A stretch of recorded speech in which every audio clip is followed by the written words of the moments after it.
All right, hypoparathyroidism. This can be congenital due to maternal hyperparathyroidism, which results in congenital hypoparathyroidism, or it can be caused from maternal diabetes.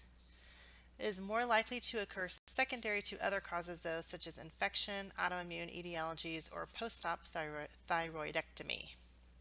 There is something called kind of helps if you say it like supercalifragilisticexpialidocious, pseudohypoparathyroidism. This is where there is a genetic defect due to parathyroid hormone cellular receptors. Your actual parathyroid gland is normal, but there is an increased parathyroid hormone level. These children end up short, stocky, with very round faces, and sometimes abnormally shaped fingers and hands. So with hyperparathyroidism, basically your nursing responsibilities is just to identify the signs and symptoms and help the family get treatment. Because the consequences of hyperparathyroidism, they can be pretty severe, and you can read those on your slide. The next section that your textbook goes over is adrenal dysfunction. However, this is really rare in children.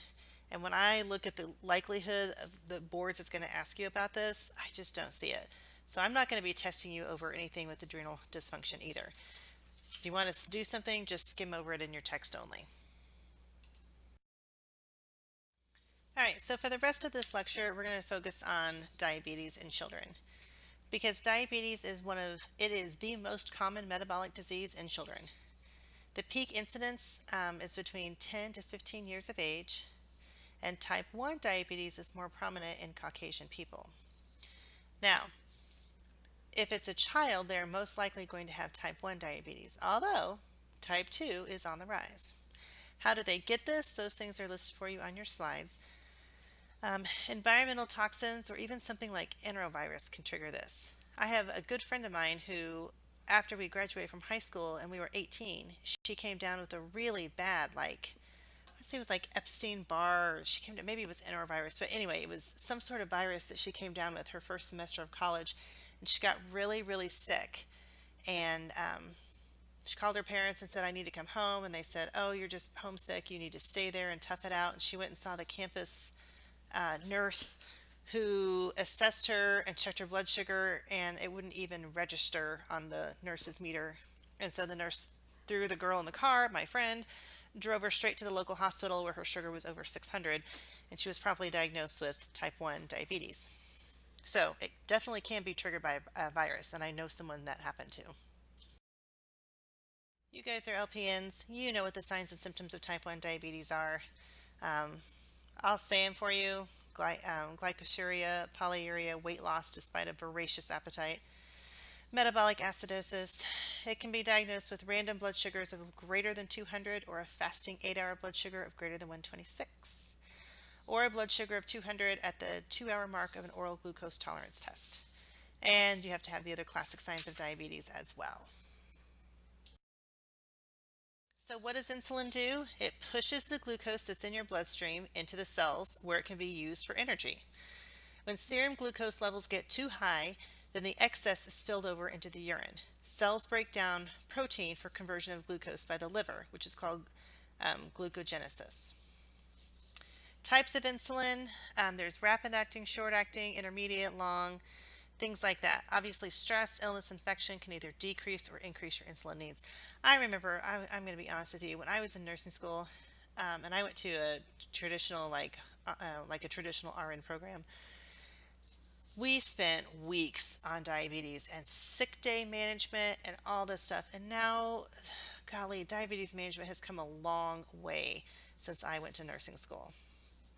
I do want you guys to know your times for insulin because that is potential boards stuff right there. You should also know the names of your long-acting, short-acting, intermediate, and long-acting insulin too. So what is your nursing care? Education. Education about the disease, the treatment, the management of the disease. You're going to have to teach the child and the family about insulin administration, dietary changes, exercise, blood glucose monitoring, signs, symptoms of hyper and hypoglycemia. Children who have type 1 should wear a medic alert bracelet in case they go into hypoglycemia and, have a seizure and pass out.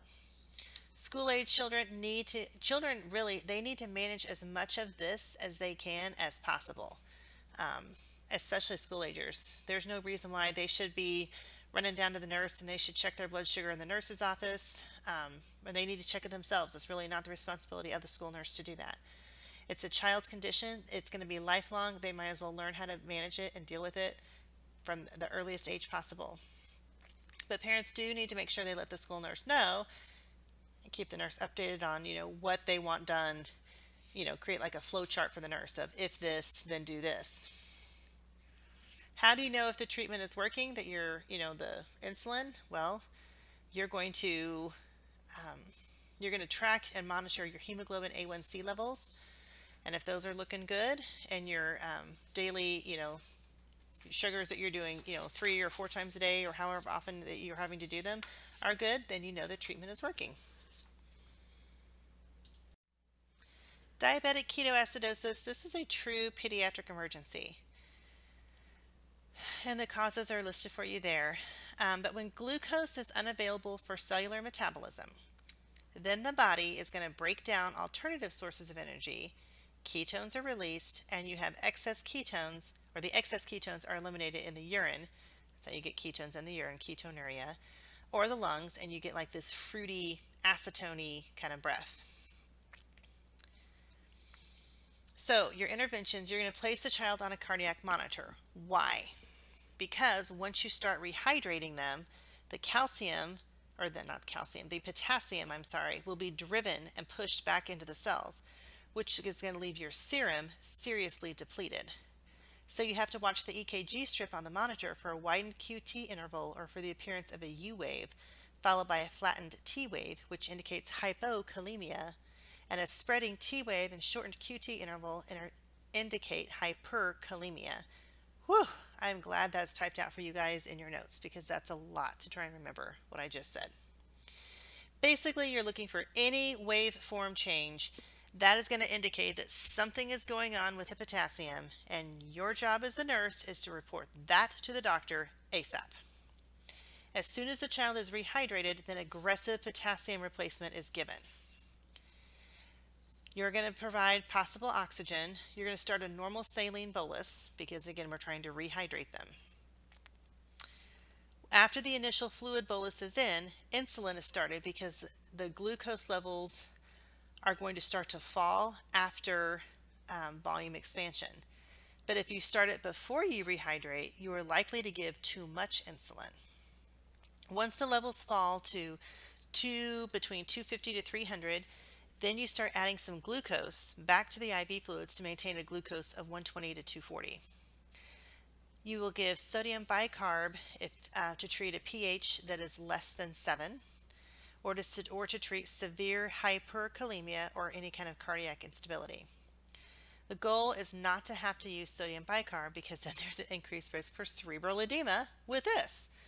If it is used, then you must monitor for changes in LOC. Ketones in the blood are strong acids, and they're going to lower the serum pH and produce ketoacidosis. All right, so type 2 diabetes arises because of insulin resistance.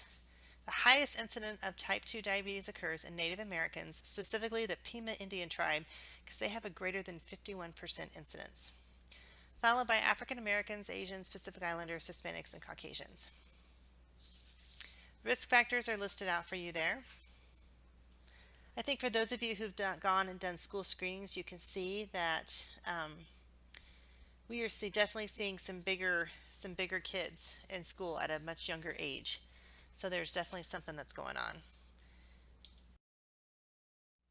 So this is just sort of the pathophysiology of type 2 diabetes, but basically it's like the insulin just falls on deaf ears because the insulin receptors have become desensitized. So picture the mom or the dad, who is just completely strung out, and then pretty soon your kids are saying, "Mom, mom, mom," and you don't even respond anymore. You're like, "Yeah, I kind of hear you, but I'm just tired and my head hurts and I can't even respond." That's type 2 diabetes. Or It can be like when you are at work and you hear so many like alarms and dings from all the monitors that like you don't even hear it. Someone's like, "Oh my gosh, do you hear that?" And you're like, "What? No, I don't even hear that." Like you what ding? What sound? That's type 2 diabetes. So why do we really care about the long-term complications of diabetes? Well, because it really does affect the whole entire body. Microvascular changes, such as the nephropathy, retinopathy, and neuropathy, those begin within the first 30 years of the disease, usually the first 10 to 15 years after puberty. So if kids start hitting puberty around, we'll just say an average age of 12, or you can even shoot it up to 14, 10 years after that, by 24, people, you're talking to adults who are going to start having retinopathy and neuropathy. That's young. No young adult wants to deal with those things. You get macrovascular changes that results from glycosylation, and basically the vessels just get gummed up, which is going to cause impaired circulation, and that interferes with the microcirculation. That stuff begins after age 25. So again, that's mostly with type 2 disease, but you know how we talk about how patients who are diabetic, they have impaired wound healing? Yeah, this is one of the reasons why. Again, with poor control, vascular changes can occur as early as 2.5 to 3 years after the diagnosis. So if you have a kid and if you have parents who are not on board with trying to control this, wow, they're going to go down the crapper in a hurry. They're going to have a lot of issues a lot sooner in life. With excellent control, those changes can be delayed for 20 years. Well, I say delay them as long as you possibly can, right?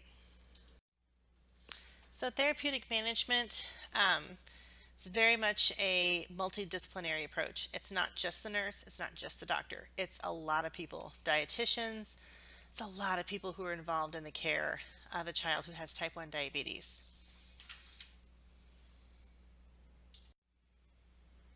And these are just some of the teaching topics that are going to be important for the nurse to teach the parents and the family and the child. And more types of patient education that are required. So that is it. That should pretty much cover everything you guys need to know about endocrine dysfunction. Thank you for listening and getting through this. I know it's painful. Have a great day.